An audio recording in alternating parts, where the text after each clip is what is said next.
So Heritage Fire, this is part of the Koshan team, and it's live cooking. So tons of fire, tons of smoke, whole animals being cooked the old way. So really it's like a throwback to how animals used to be cooked.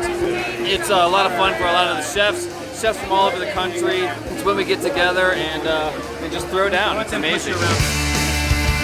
Being over here in Snowmass, we're a little bit removed from the Grand Tasting Tent and all the activities of what people normally associate with food and wine. They come over to Snowmass, they enjoy this complete polar opposite experience, and then they head back into Aspen and they're like refreshed and ready for round 2.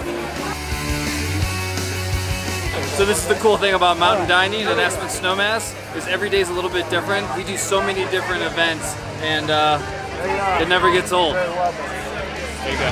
Thank you.